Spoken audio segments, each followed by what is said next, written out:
Hello दोस्तों, कैसे हैं आप लोग? तो welcome back to my channel. और आप मेरे बारे में ऑलरेडी जानते हैं, और जो मेरे चैनल पर नए हैं उनको मैं बताना चाहती हूँ। दिस इज मानसी सिंह, और हम एचटेट की प्रिपरेशन के लिए प्रीवियस ईयर क्वेश्चंस लगा रहे हैं। और आई होप आप लोगों की प्रिपरेशन अच्छी चल रही होगी। आपकी प्रिपरेशन को थोड़ा और बेटर करने के लिए मैंने प्रीवियस ईयर क्वेश्चंस को और साथ में जो इम्पोर्टेंट टॉपिक्स हैं उन दोनों का एक क्या कहते हैं, रेडी किया है प्रेजेंटेशन, जिसमें आपको प्रीवियस ईयर क्वेश्चंस और साथ में जो आपके इम्पोर्टेंट टॉपिक्स है वो साथ साथ कवर होते रहेंगे। तो मैं कह सकती हूँ कि एक प्रॉपर आपकी प्रिपरेशन यहाँ से हो सकती है। अगर आपने अभी तक प्रिपेयर करना स्टार्ट नहीं किया है लेकिन अब आप सोच रहे हैं, तो this session is for you. So let's start.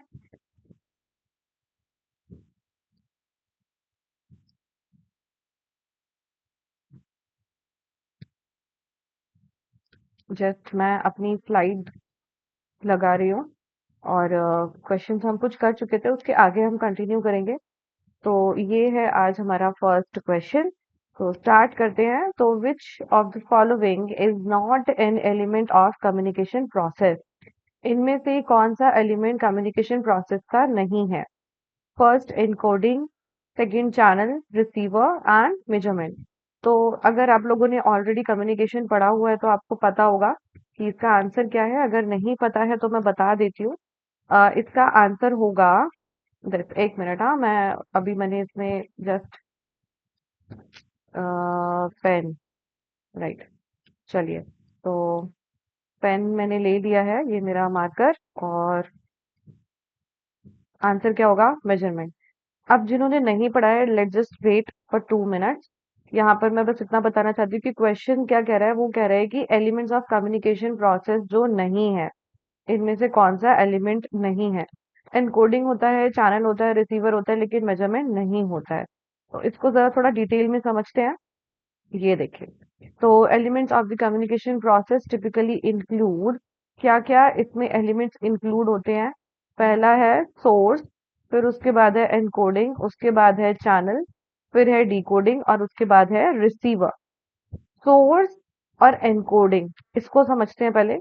Source मतलब देखो, एक तरफ ए है और एक तरफ बी है। इन दोनों के बीच में कॉन्वर्सेशन चल रही है। अब ए जो है ना, वो अपनी बात पास ऑन करना चाहता है बी को। तो जब ए कोई मैसेज डिलीवर करेगा, तो उसको एक लैंग्वेज के थ्रू डिलीवर करेगा, कोई लैंग्वेज यूज करेगा। तो उस लैंग्वेज को, वो ऐसी लैंग्वेज होगी जो किसको समझ आएगी? सिर्फ बी को समझ आएगी। तो वो कुछ बोलेगा जिसे हम एनकोडिंग कहते हैं। उसके बाद वो कोई चैनल का यूज करेगा। चैनल मतलब वो चैनल कुछ भी हो सकता है। आप फोन से बात कर रहे हो, आप ईमेल के थ्रू बात कर रहे हैं, आप सामने खड़े होकर फेस टू फेस कॉन्वर्सेशन कर रहे हैं, चैनल कुछ भी हो सकता है। उसके बाद जैसे ही ये मैसेज रिसीवर के पास पहुंचेगा, वो इसको क्या करेगा? डिकोड करेगा, मतलब उसे समझेगा।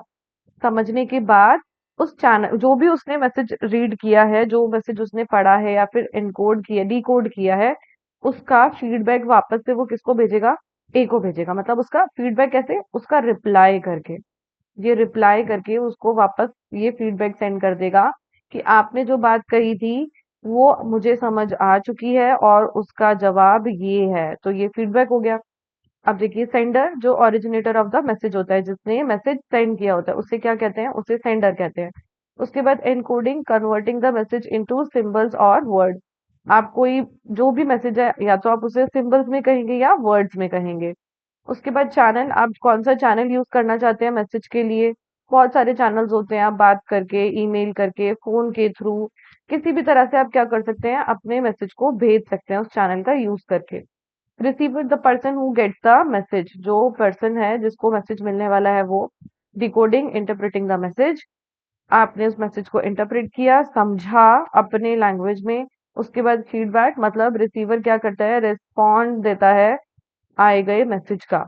उसके बाद नॉइस, नॉइस क्या है? Any interference that effect the message, कोई भी इंटरफेरेंस जो क्या करेगी? मैसेज को अफेक्ट करेगी, या फिर मैसेज को प्रॉपरली पहुंचने नहीं देगी, या फिर मैसेज में किसी तरह की प्रॉब्लम्स क्रिएट करेगी, या फिर मैसेज में आपको किसी तरह के हिंड्रेंसेस दिखाई देंगे, रुकावटें दिखाई देगी। जैसे आप कॉल पर बात करते हैं, तो जब आप कॉल पर बात करते हैं तो आवाज कटने लगती है, वो एक तरह की नॉइस है जो मैसेज को सही तरीके से रिसीवर तक नहीं पहुंचने देती है, उसको नॉइज कहते हैं। बात जैसे आपकी अधूरी रह गई या फिर सामने वाला आपकी बात सुनना नहीं चाहता है या फिर किसी भी प्रॉब्लम से किसी डिस्टरबेंस की वजह से आप अपनी बात नहीं कह पाए। ठीक है, चलिए आगे चलते हैं। अब ये देखिए क्वेश्चन क्या कह रहा है, invisible in the balance of payment account refers to. Invisible balance of payment जो है उसमें ये अकाउंट किसके बारे में है, किसको रेफर करता है? तो गुड्स ट्रांजैक्शंस को, सर्विस ट्रांजैक्शन को, कैपिटल ट्रांजैक्शन को, या फिर एक्सपोर्ट प्रमोशन को? तो आंसर है सर्विस ट्रांजैक्शन। ठीक है, चलो समझते हैं ये वाला क्वेश्चन। ये देखिए, बैलेंस ऑफ पेमेंट होता क्या है? तो balance of payment is a financial statement that summarises a countries economic transaction with the rest of the world over a specific period, usually a year. तो एक बैलेंस ऑफ पेमेंट क्या है? एक financial statement होती है जो summarise करती है कंट्री के इकोनॉमिक ट्रांजैक्शंस को with the rest of the world. अभी तक आपने पढ़ा था कि हम अकाउंट्स बनाते हैं किसी ऑर्गेनाइजेशन के लिए, लेकिन ये एक ऐसी, या फाइनेंशियल स्टेटमेंट बनाते हैं किसी ऑर्गेनाइजेशन की, लेकिन ये फाइनेंशियल स्टेटमेंट बनती है किसके लिए? किसी कंट्री के इकोनॉमिक ट्रांजैक्शंस के लिए, मतलब दूसरी कंट्री के साथ होने वाले जितने भी ट्रांजैक्शंस होंगे उसके लिए जो फाइनेंशियल स्टेटमेंट बनकर तैयार होती है उसे क्या कहते हैं? उसे कहते हैं बैलेंस ऑफ पेमेंट। ये किस लिए बनती है? एक over a period of time के लिए बनती है, 1 साल के लिए, 6 महीने के लिए, 3 महीने के लिए, ये इसका टाइम पीरियड होता है। ठीक है, आगे समझते हैं। तो बैलेंस ऑफ पेमेंट में जो इनविजिबल्स है वो किसको रेफर करता है? Transaction that are not tangible. वो ट्रांजेक्शन जो टेंजिबल नहीं होते हैं उनको क्या कहते हैं? इनविजिबल कहते हैं। Meaning they do not involve physical goods, जिसमें फिजिकल गुड्स इन्वॉल्व नहीं होते, जैसे कि सर्विसेज, टूरिज्म से होने वाला, बैंकिंग से या आईटी सर्विसेज से होने वाले जो ट्रांजैक्शंस होंगे वो सर्विसेज ही तो है ये सब। इनकम, इनकम जैसे कि इंटरेस्ट या डिविडेंड। ट्रांसफर मतलब कि रेमिटेंसेस, फॉरेन एड, ऐसा कुछ। तो ये सारे क्या कहलाते हैं? ये सब इनविजिबल कहलाते हैं because they don't involve the movement of physical products across the border. क्योंकि कोई भी फिजिकल गुड्स या फिर कोई भी physical product across the border दो कंट्रीज के बीच में उनकी मूवमेंट नहीं होती है। ये सारे केसेस हैं जिसमें आपको इनविजिबल देखने को मिलता है, मतलब कोई भी जो गुड्स हैं वो फिजिकली इधर से उधर मूव नहीं हो रहे हैं। ठीक है, चले आगे। अब ये देख लीजिए, ये है इसका फॉर्मेट। ये फॉर्मेट है balance of payment account for a country for a particular year. अब इधर देखिए, ये दिख रहा है आपको करंट अकाउंट और ये दिख रहा है आपको कैपिटल अकाउंट। ठीक है, तो ये क्रेडिट आइटम्स हो गए, ये डेबिट आइटम्स हो गए। अब यहाँ आपको दो अकाउंट दिख रहे हैं, एक करंट अकाउंट दिख रहा है और एक कैपिटल अकाउंट दिख रहा है। अब समझते हैं करंट अकाउंट क्या होता है। ट्रेड इन गुड्स, वो वाले आइटम जो किस में ट्रेड करेंगे? गुड्स में ट्रेड करेंगे। या फिर फैक्टर ट्रेड इन सर्विसेज, कोई और जिस तरह से, जैसे कंपनसेशन, इन्वेस्टमेंट हो गई, इनकम, डिविजन, प्रॉफिट्स, ये सारे हो गए। Non factor trade in services हो गए, जैसे शिपिंग शिपिंग हो गई, बैंकिंग हो गई, सॉफ्टवेयर एक्सेट्रा। या फिर प्राइवेट ट्रांसफर पेमेंट्स हो गई, गिफ्ट्स हो गए, रेमिटेंसेस हो गए, ग्रांट्स हो गए एक्सेट्रा। ऑफिस ट्रांसफर पेमेंट्स हो गई, ये सारी चीजें। ठीक है, ये वाले, ये नेट ट्रांसफर, ये इसके इसके बारे में ना ज्यादा डिटेल में नहीं समझेंगे, बस इतना देखेंगे क्योंकि इतना आता भी नहीं है। बस ये देखेंगे कि करंट अकाउंट में क्या क्या आता है। अब कैपिटल अकाउंट में देखिए, अब करंट अकाउंट में तो गुड्स एंड सर्विसेज की बात हो रही है। कैपिटल अकाउंट में क्या बात हो रही है? Foreign investment. आपने कोई फॉरेन इन्वेस्टमेंट की है, कोई आपने एफडीआई कराई है, आपने कहीं इक्विटीज खरीदे हैं तो वो सब हो गया। आपने कोई एक्सटर्नल असिस्टेंस लिया है किसी से, या फिर कमर्शियल बोरोइंग की है आपने, आईएमएफ हो गया, रुपी डेट सर्विसेज हो गई, ऐसे ही अलग अलग जो कि कैपिटल मतलब इन्वेस्टमेंट के पर्पज के लिए आप करते हैं वो कैपिटल अकाउंट में आता है। समझ आया? आपने किसी से लोन लिया है तो कैपिटल का पार्ट हो जाएगा, ये सारी चीजें। चलिए, तो आई होप आपको समझ आया होगा। चलिए आगे चलते हैं। उसके बाद है the foreign trade development and regulation act 1992 replaced which of the following act? Foreign trade की बात कर रहा है। फॉरेन ट्रेड एक्ट जो 1992 थी, replaced which of the following act? ये किसके साथ रिप्लेस हुआ है? तो ये रिप्लेस हुआ है इंपोर्ट एक्सपोर्ट एक्ट 1947 के साथ। ठीक है, तो इसके बारे में देखते हैं। ये वाला, ये वाला है ना, ये फॉरेन ट्रेड। इसके लिए ना अलग से मैंने जितने भी एक्ट्स है ना आपके, वो मैंने एक अलग से पीडीएफ बना लिया है। और एक एक वीडियो अलग से आएगी जिसमें आपको इन सारे एक्ट्स के बारे में बताया जाएगा, ठीक है। तो अभी आप बस इतना याद रखेंगे कि फॉरेन ट्रेड, इसके बाद भी है एक और, मैं उसमें बता दूंगी आपको। इंपोर्ट एक्सपोर्ट और जो एक्ट है ये 1947 को रिप्लेस कर चुका है, ठीक है। चलो आगे चलते हैं। Principle of enlightened marketing that requires that a company seek real product and marketing improvement. Principle की बात कर रहा है। अब प्रिंसिपल जो एनलाइटन करता है marketing that require that the company seek real product and marketing improvements. इनमें से कौन सा प्रिंसिपल है जो रियल प्रोडक्ट और मार्केटिंग इम्प्रूवमेंट के ऊपर इनलाइटन करता है, मतलब उसके ऊपर लाइट डालता है, फोकस करता है मार्केटिंग के पर्पज से? कौन सा होगा? Customer value marketing, innovative marketing, या फिर सेंस ऑफ मिशन मार्केटिंग, या कंज्यूमर ओरिएंटेड मार्केटिंग? तो इनोवेटिव मार्केटिंग की बात हो रही है। कैसे? तो रियल प्रोडक्ट और मार्केटिंग में इम्प्रूवमेंट किससे आएगी? इम्प्रूवमेंट किससे आएगी? कस्टमर वैल्यू से नहीं, सेंस ऑफ मिशन मार्केटिंग से नहीं, कंज्यूमर ओरिएंटेड मार्केटिंग से नहीं। इम्प्रूवमेंट तो तभी आएगी जब आप कोई इनोवेशन करेंगे, ठीक है। समझते हैं। तो innovative marketing is a principle of enlightened marketing that emphasizes the needs for companies to constantly seek genuine product and marketing improvements. It encourages innovation to better meet customer needs and stay ahead of competitors. Customer value marketing क्या करती है? अब देखो ये समझ आया आपको कि एनलाइटन करती है मार्केटिंग को, ओके, किस लिए? जेन्युइन प्रोडक्ट्स बनाने में और मार्केट की इम्प्रूवमेंट के लिए। वो कौन सी मार्केट हो गई? इनोवेटिव मार्केट हो गई। उसके बाद कस्टमर वैल्यू मार्केटिंग क्या होती है? Focuses on delivering the superior value to the customer. Superior value to the customer, उसका उसका फोकस किस पर रहेगा? ज्यादा से ज्यादा वैल्यू किसको प्रोवाइड करना? कस्टमर को, मतलब उसे पूरी सेटिस्फेक्शन प्रोवाइड कराना। उसके बाद sense of mission marketing ties the company's mission to broader social purposes. Sense of mission में कंपनी क्या करती है? वो ज्यादा से ज्यादा फोकस करती है अपने ऐसे काम पर जो सोसाइटी के लिए मैटर करते हैं, ठीक है। उसके बाद consumer oriented marketing organises the company from the consumers point of view. Consumers के पॉइंट ऑफ व्यू से क्या करती है? अपनी कंपनी को ऑर्गेनाइज करती है। तो मुझे नहीं लगता इसमें कुछ हार्ड है, वो जो भी नाम है वो खुद ही सजेस्ट कर रहे हैं कि कौन सी मार्केटिंग के बारे में बात हो रही है, ठीक है। चलिए आगे देखते हैं। Banking and insurance are which type of industries? Banking और इंश्योरेंस कौन से टाइप की इंडस्ट्रीज हैं? Genetic industries, secondary industries, tertiary industries, या मैन्युफैक्चरिंग इंडस्ट्रीज? तो बैंकिंग एंड इंश्योरेंस जो होती है ये टर्शरी इंडस्ट्री में आता है। अब समझते हैं ये सारी इंडस्ट्रीज क्या है। देखो, इंडस्ट्री आपकी तीन पार्ट्स में डिवाइडेड है, प्राइमरी, सेकेंडरी और टर्शरी। अब प्राइमरी इंडस्ट्री में आपको दो तरह की इंडस्ट्रीज देखने को मिलती है, जेनेटिक और एक्सट्रैक्टिव, ठीक है। उसके बाद सेकेंडरी में आपको दो देखने को मिलती है, मैन्युफैक्चरिंग और कंस्ट्रक्शन। और टर्शरी में आपकी कौन सी आ जाती है? जो सर्विसेज प्रोवाइडर्स होते हैं, ठीक है, वो आता है आपका प्रोवाइडर, वो आता है आपका टर्शरी में। फाइन।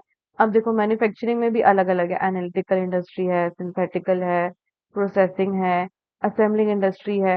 अब थोड़ा सा समझ लेते हैं जेनेटिक इंडस्ट्री और एक्सट्रैक्टिव। जेनेटिक इंडस्ट्री मतलब जैसे एग्जांपल से अगर मैं समझाऊं तो ये वाली इंडस्ट्रीज काम करती हैं आपकी उनके ऊपर। ओहो, wait wait wait wait wait.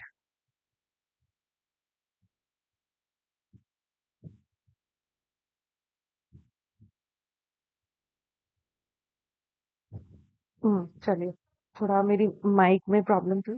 हाँ, अब देखते हैं। तो जेनेटिक इंडस्ट्री मैं बता रही थी, मुझे नाम नहीं याद आ रहा है, जो मतलब वो करते हैं ना, अम, मुर्गी पालन, पशु पालन, क्या कहते हैं उसको? ब्रीडिंग, हाँ ब्रीडिंग। ब्रीडिंग जो होती है उससे रिलेटेड जो काम होता है उसको कहते हैं जेनेटिक इंडस्ट्री। एक्सट्रैक्टिव इंडस्ट्री मतलब कि किसी चीज को एक्सट्रैक्ट करके प्रोडक्ट बनाना, मतलब एक्सट्रैक्शन से जो आपके क्रूड ऑयल्स होते हैं, जो माइंस होती हैं, वो क्या कहलाती हैं? वो कहलाती है आपकी एक्सट्रैक्टिव इंडस्ट्री। मैन्युफैक्चरिंग इंडस्ट्री जहां पर आप रॉ मटेरियल को फिनिश गुड्स में कन्वर्ट करते हैं, वो क्या होती है? मैन्युफैक्चरिंग होती है। कंस्ट्रक्शन, कंस्ट्रक्शन में आप क्या करते हैं? कंस्ट्रक्शन वाला काम करते हैं। जो आपके कंस्ट्रक्शन इंडस्ट्रीज ज्यादातर फोकस करती है आपके बिल्डिंग्स पर और इन सब चीजों पे। चलिए, अब मैन्युफैक्चरिंग में भी आपको एनालिटिकल इंडस्ट्री, सिंथेटिक प्रोसेसिंग और असेंबलिंग इंडस्ट्री देखने को मिलती है। ये आप देख लीजिए एक बारी, और इस पूरे को अच्छे से ना समझ लीजिए कि प्राइमरी में क्या है, सेकेंडरी में क्या है और टर्शरी में क्या है। चले आगे। चलिए, तो अब नेक्स्ट है आपका staff authority works as. Staff authority किस तरह से काम करती है? A chain of command, a chain of communication, a carrier of responsibility और एडवाइस ऑफ सर्टेन मैटर्स। इनमें से कौन सा होगा? हाँ जी, तो बताइए। Staff authority works as, staff authority works as advice of certain matters. ये एडवाइस की तरह काम करते हैं। अब स्टाफ अथॉरिटी और स्टाफ लाइन ये समझते हैं। ये देखिए, अब इसमें जो आपको ये लाइन दिख रही है ना, लाइन ये वाली, ये जो लाइंस है, ये है स्टाफ की लाइन। ठीक है, और ये जो है ना, ये है स्टाफ अथॉरिटी। अब जो स्टाफ लाइन होती है ना, वो क्या करती है? वो फॉलो करती है हायरार्की को। और इसके अलावा जो लोग बच गए ना, मतलब इसके अलावा जो आपको देखने को मिल रहा है, ये क्या करते हैं? ये हेल्प करते हैं, ये एक तरह से हेल्प करते हैं स्टाफ लाइन को ये बताने में कि हमें क्या काम करना चाहिए और किस तरीके से करना चाहिए। इसके बारे में कौन हेल्प करता है? इसके बारे में हेल्प करता है स्टाफ अथॉरिटी। मतलब अगर आपको लगता है कि एक मिनट, पेन कहाँ चला गया? हम्म, अगर आपको लगता है कि ये, मतलब ये जो लाइन है, ये तो सारे रूल्स एंड रेगुलेशंस और जो ऑर्डर्स है उनको पास ऑन करते हुए चलेंगे, लेकिन इसके अलावा जो ये जो स्टाफ अथॉरिटी होती है ना, ये हेल्प करती है एडवाइस देने में, अलग अलग तरह की एडवाइसेस प्रोवाइड करने में। ठीक है, तो जो क्वेश्चन था वो यही तो था कि जो स्टाफ अथॉरिटी होती है वो क्या करती है? Advice of certain matter.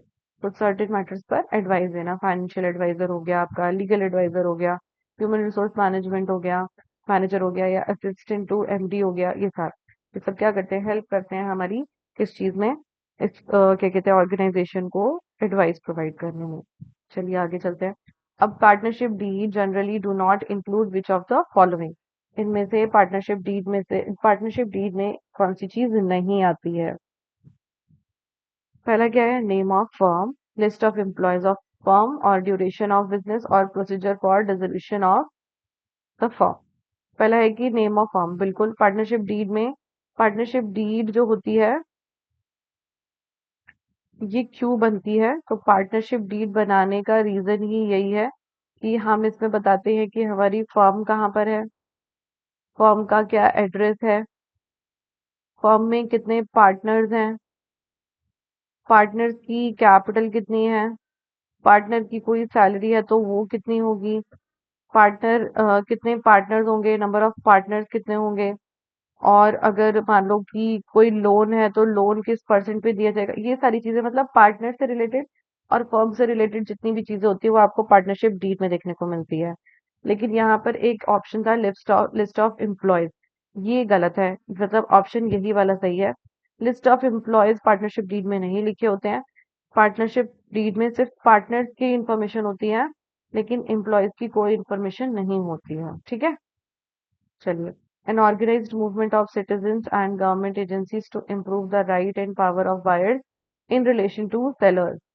एक organized movement of citizens and government agencies to improve the rights and power of buyers in relation to sellers. Seller के रिलेशन में कुछ सिटीजन और गवर्नमेंट की एजेंसीज होती है जो इम्प्रूव करती हैं राइट और पावर ऑफ दी बायर्स। ये किसके बारे में बात कर रहा है?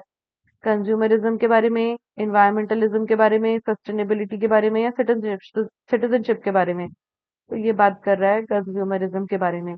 मतलब ऐसी कोई मूवमेंट या फिर कोई ऐसी ऑर्गेनाइज्ड मूवमेंट जो सिटीजन और गवर्नमेंट एजेंसीज टू इम्प्रूव करती है। ये इम्प्रूव करती है क्या?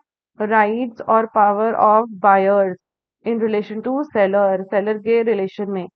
तो मतलब वो ये कहना चाह रहे हैं कि ऐसी कोई एजेंसीज जो काम करती हैं कंज्यूमर के राइट्स के ऊपर, उनके पावर्स के ऊपर, किसके रिलेशन में? सेलर के रिलेशन में। तो ये किसके बारे में? कंज्यूमरिज्म होता है ये। कंज्यूमरिज्म आपको समझ आने चाहिए, कंज्यूमर से रिलेटेड है ना, कंज्यूमर से रिलेटेड। एनवायरमेंटलिज्म, एनवायरमेंट से रिलेटेड जो सेफ्टी पर्पसेस होते हैं। सस्टेनेबिलिटी बोलती है कि रिसोर्सेज का जो आपके सोसाइटी के रिसोर्सेज का उनका यूज ऑप्टिमम तरीके से करना है, वेस्ट नहीं करना है। सिटीजनशिप ये तो कुछ नहीं है, ये नहीं है। चलिए आगे चलते हैं। A temporary pricing in which company sells products below the list price, sometimes even below the cost to increase short run sales. एक ऐसी टेम्पररी प्राइसिंग जो लिस्ट प्राइस से, जो भी आपका प्रोडक्ट का जो प्राइस है ना, उसके लिस्ट प्राइस से भी कम प्राइस पर अगर आप बेचते हैं तो उसे क्या कहते हैं? उसे प्रमोशनल प्राइसिंग कहते हैं। इनमें से टेम्पररी प्राइसिंग और एफओबी ओरिजिन ये नहीं है, ये इसका पार्ट, ये कोई प्राइसिंग नहीं होती है, ये अलग है, ये ट्रेड का पार्ट है।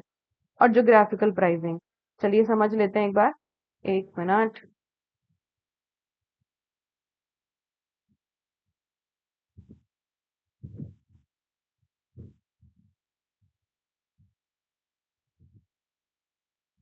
प्राइसिंग,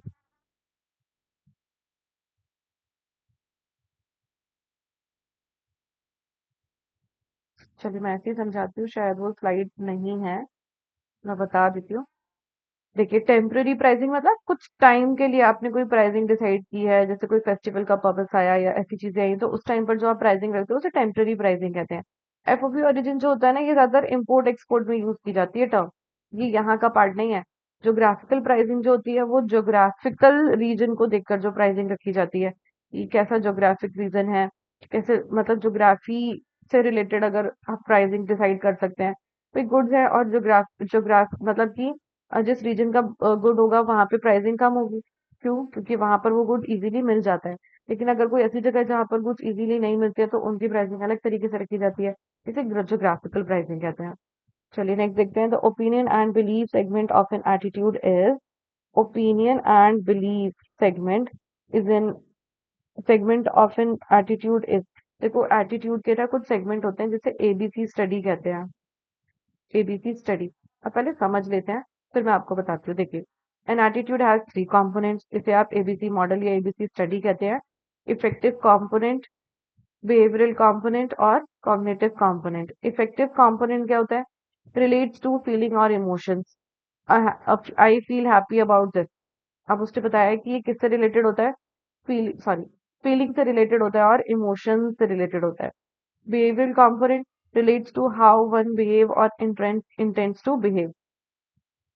मतलब क्या? कि एक आप मतलब किसी पर्टिकुलर सिचुएशन में कैसे बिहेव करते हैं, आपका उस टाइम पर क्या बिहेवियर होगा, वो किस बारे में बताता है? वो बताता है बिहेवियरल कंपोनेंट। उसके बाद है कॉग्निटिव। कॉग्निटिव किस बारे में बात करता है? आप सोचते क्या है, आपके बिलीव क्या है, आपके थॉट्स क्या है, आपकी नॉलेज क्या है।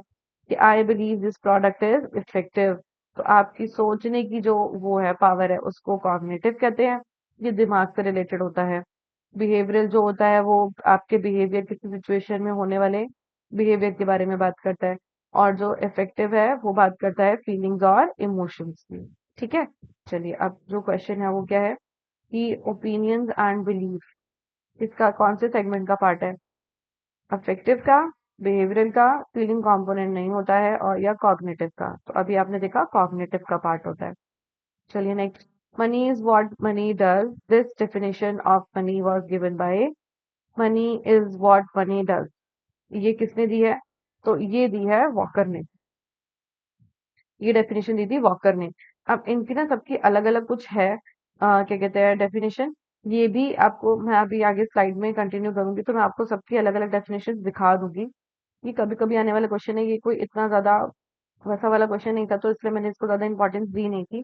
लेकिन अगर आप चाहते हैं कि आपको ऐसा क्वेश्चन और मतलब ये इसका चाहिए एक्सप्लेनेशन तो मैं दिखा दूंगी आप लोगों को। तो मैंने ज्यादा फोकस करा है उन टॉपिक पर जो रिपीटेटिव क्वेश्चन हैं, जो ज्यादा पूछे जाते हैं, ताकि आप लोगों को उनकी प्रैक्टिस हो जाए और आप उनको यहाँ वाली जो सेशन है उन्हीं से समझ लें, तो आपको इजी हो जाएगा उन कॉन्सेप्ट्स को देखना। इसीलिए मैंने उन वाले क्वेश्चंस को ज्यादा रखा है जो ज्यादा पूछे जाते हैं। चलिए आगे देखते हैं। ये who has given the concept of cos D cord, cos D cord, ये वाला जो कॉन्सेप्ट है वो किसने दिया था? कह रहे हैं कि ये वाला क्वेश्चन जो है ये जो पॉजिटिव कॉर्ब है वो किसने दिया था। तो पहले ना समझ लेते कि ये पॉजिटिव कॉर्ब होता क्या है। One second please. हाँ अब ठीक है। तो ये किसने दिया था, पहले देख लेते हैं, ये देखिए। तो पॉज डी कॉर्ड, अब देखिए आपने पोस्ट डीसी तो पढ़ा है, ये पोस्ट डीसी आप पढ़ के आए होंगे। अब डी, ये कॉर्प वाला देख लेते हैं। इज एन एक्रोनिम, एक एक्रोनिम है जो रिप्रेजेंट करता है। पी से प्लानिंग, ओ से ऑर्गेनाइजिंग, एस से स्टाफिंग, डी से डायरेक्टिंग, सी से कोऑर्डिनेटिंग, आर से रिपोर्टिंग और बी से बजटिंग। ये किसने दिया था, ये दिया था लूथर गलिक ने, ठीक है। अ prominent organizational theorist to describe the functions and responsibilities of a public administrator and manager। ठीक है, तो ये किसने दिया था आपको, लूथर गलिक ने दिया था, बस फिर यही आंसर हो जाएगा। ये किसने दिया था, लूथर गलिक ने दिया था। चलिए आगे, the process of organising include, process बहुत पूछता है तो इसलिए ये वाला क्वेश्चन मैंने रखा है कि प्रोसेस पूछ रहा है किसका, ऑर्गेनाइजिंग का। तो पढ़ते हैं, सबसे पहला क्या है, डेवलपिंग प्रेमाइसेस, फिर है setting objectives, assigning of duties और सिलेक्टिंग एन ऑल्टरनेटिव। अब इसके लिए प्रोसेस पता होना चाहिए, तो चलो प्रोसेस पे चलते हैं। अब देखिए यहाँ जो प्रोसेस है ना ऑर्गेनाइजिंग का, वो ये वाला प्रोसेस है। पहला क्या है, identification and division of work, पहले काम को ढूंढो और उसको बांट दो, मतलब काम ढूंढा और उसको अलग अलग पार्ट्स में बांट दिया। उसके बाद है डिपार्टमेंटलाइजेशन, अब जितने भी एक कैटेगरी के काम है उसका एक डिपार्टमेंट बना दो, दूसरी कैटेगरी के डिपार्टमेंट के लिए दूसरा दूसरा डिपार्टमेंट बना दो। मतलब मान लो ये वाला फाइनेंस हो गया, फाइनेंस से रिलेटेड जितने भी एक्टिविटीज को हमने फाइनेंस वाले डिपार्टमेंट में डाल दिए। और अगर कोई काम हमारा सेल्स से रिलेटेड है तो हमने सेल्स वाले डिपार्टमेंट में डाल दिया, तो ये डिपार्टमेंटलाइजेशन कहलाता है। असाइनिंग ऑफ ड्यूटीज, आप ड्यूटीज असाइन कर रहे हैं, मतलब अगर मान लो किसी डिपार्टमेंट में 4 लोग काम करते हैं, एक डिपार्टमेंट में 4 लोग काम करते हैं, तो उन चारों लोगों का काम क्या क्या होगा, उसको कहते हैं असाइनिंग द ड्यूटीज। उसके बाद स्टैब्लिशिंग रिपोर्टिंग रिलेशनशिप, आप क्या करेंगे, ये डिसाइड करेंगे कि अगर एक डिपार्टमेंट में, लेट्स से एक डिपार्टमेंट में काम करने वाले लोग जो हैं, इनके पास क्या होनी चाहिए, क्या कहते हैं, अथॉरिटी कितनी होनी चाहिए, ठीक है। किसकी कितनी अथॉरिटी होगी और कौन किसके लिए अकाउंटेबल होगा, किसके पास कितनी पावर होगी और कौन किसको आंसरेबल होगा, ये भी हम क्या डिसाइड कर लेंगे, यहीं पर डिसाइड कर लेंगे। ये हो गया ऑर्गेनाइजिंग का प्रोसेस। अब देखिए इसको याद रखने का तरीका क्या है, IDEA, आइडिया होता है, आइडिया,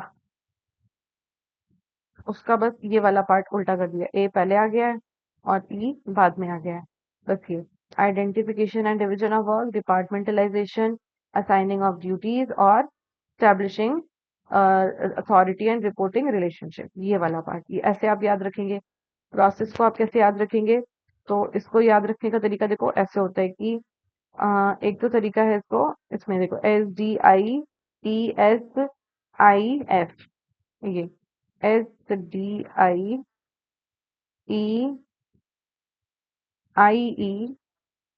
और SIF, ये। अब ये देखो कितना कितना हार्ड लग रहा है ना ये याद करना, कितना हार्ड है। तो इसके लिए होता है कि टू, नहीं नहीं नहीं, ये नहीं है इसका, इसका ये नहीं था, मैं भूल रही हूँ, मैं आपको बाद में बताऊंगी, लेकिन पक्का मैं आपको बताऊंगी कि इसको कैसे याद रखा जा सकता है। क्या था इसका, नहीं याद आ रहा है, चलो पहले समझ लेते हैं। तो पहला क्या कह रहे हैं, setting objectives, setting the objectives मतलब ऑब्जेक्टिव्स को सेट करना। आप सेटिंग कर ऑब्जेक्टिव्स डिसाइड करेंगे तब जाके ना आपको पता लगेगा कि ऑर्गेनाइजेशन में क्या काम होना है। तो आप सबसे पहले क्या करेंगे, आप अपने ऑब्जेक्टिव्स डिसाइड कर लेंगे कि ऑर्गेनाइजेशन क्या अचीव करना चाहती है, सेल्स अचीव करना चाहती है, या फिर कोई मतलब कोई और गोल हो सकता है, कि मुझे अपने कॉम्पिटिटर से ज्यादा आगे बढ़ना है, या फिर मुझे इस साल इतनी 20% सेल करनी है। ऐसे करके आपके कुछ ऑब्जेक्टिव्स होते हैं, ठीक है। तो उसके बाद है आपका नेक्स्ट, डेवलपिंग द प्रीमाइसेस, अब आप प्रीमाइसेस को डेवलप करेंगे। डेवलपिंग द प्रीमाइसेस का मतलब होता है फ्यूचर में होने वाली अनसर्टेनिटीज के बारे में पहले से ही सोच लेना, अनसर्टेनिटीज के बारे में बात कर रहे हैं, इसके बारे में आप पहले से ही ध्यान में रखकर प्लानिंग करेंगे ना। तो डेवलपिंग द प्रीमाइसेस मतलब मेरे इस ऑब्जेक्टिव को अचीव करने के लिए क्या क्या अनसर्टेनिटीज आ सकती है फ्यूचर में, उसको क्या कहते हैं, उसको कहते हैं डेवलपिंग द प्रीमाइसेस। एक तरीके से आप क्या करते हैं, आप करते हैं क्या कहते हैं, ये देखते हैं कि ये मेरा सर्कमस्टांस है, ये मेरे सॉरी सर्कमफेरेंस है, इस सर्कमफेरेंस के अंदर अंदर मैं काम कर सकता हूँ, मतलब कि इसके बाहर से और कोई डिफिकल्टी नहीं आ सकती है मेरे काम में। यही एक एरिया है, यही एक बाउंड्री है। इससे ज्यादा, हद से हद इतना ही गलत हो सकता है मेरे काम के लिए, इससे ज्यादा गलत नहीं होगा। तो वो है डेवलपिंग द प्रीमाइसेस, ठीक है। उसके बाद देखिए, उसके बाद है आइडेंटिफाइंग ऑल्टरनेटिव कोर्सेज। आप अलग अलग ऑल्टरनेटिव कोर्सेज कह लो या फिर ऑल्टरनेटिव वेज कह लो, वेज तरीके, किसी काम को करने के तरीके। तो अगर मैं बात करूं कि इसमें आइडेंटिफाइंग द ऑल्टरनेटिव वेज मतलब अलग अलग काम, इस ऑब्जेक्टिव को अचीव करने के लिए मेरे पास कौन कौन से तरीके हैं जिनसे मैं ये ऑब्जेक्टिव अचीव कर सकती हूँ, ये गोल अचीव कर सकती हूँ।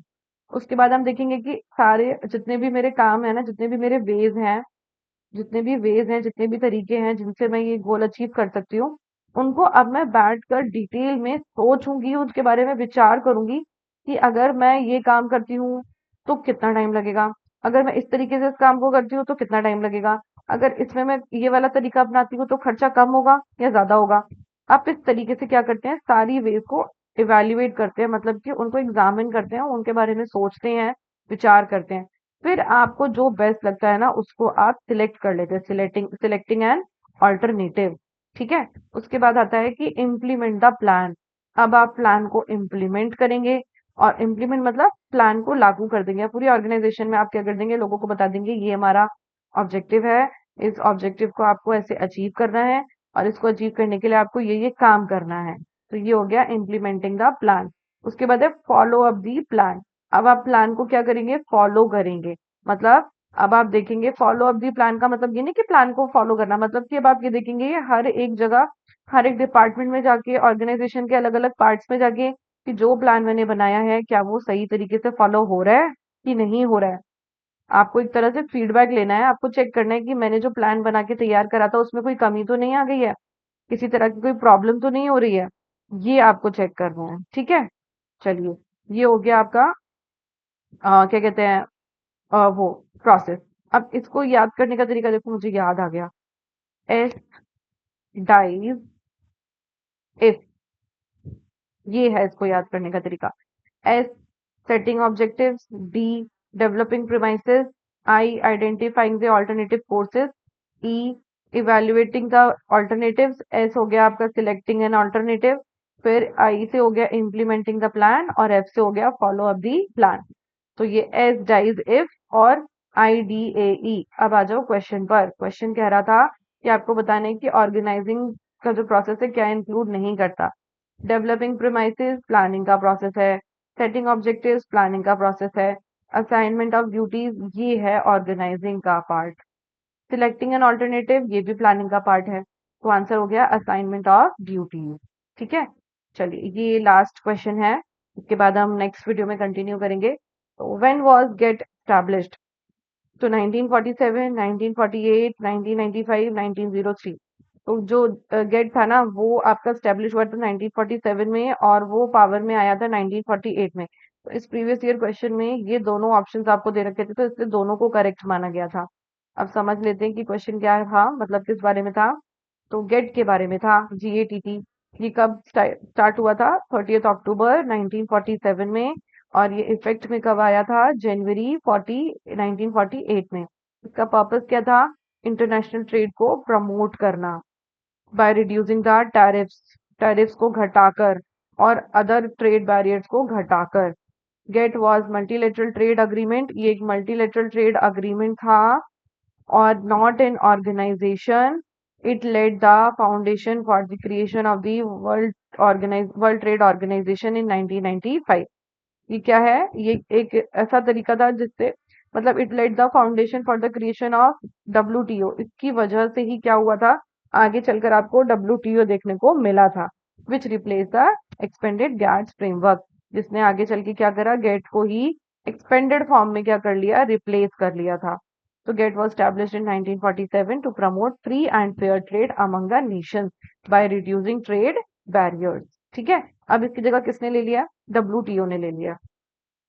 चलिए, तो ये था हमारा आज का सेशन। आई होप आपको अच्छा लगा होगा, और जल्दी जल्दी वीडियोस आएंगी, क्योंकि ये मैंने अपना गोल बनाया है कि आपको सारे जितने भी प्रीवियस ईयर क्वेश्चन थे सारे अच्छे से कराने हैं, डिटेल में कराने हैं। आपको कहीं और जाने की जरूरत ही नहीं है। सारे detail questions, previous year questions आपको एक ही जगह पर मिल जाएंगे। तो अगर चैनल अच्छा लग आपको ये चैनल अच्छा लगा है तो प्लीज इसको सब्सक्राइब करें। और अगर ये सेशन आपको पसंद आया है तो प्लीज चैनल को लाइक करें और कमेंट करें और शेयर जरूर करें। And thank you so much for watching my this session. And बने रहिए मेरे इस चैनल के साथ। Thank you so much.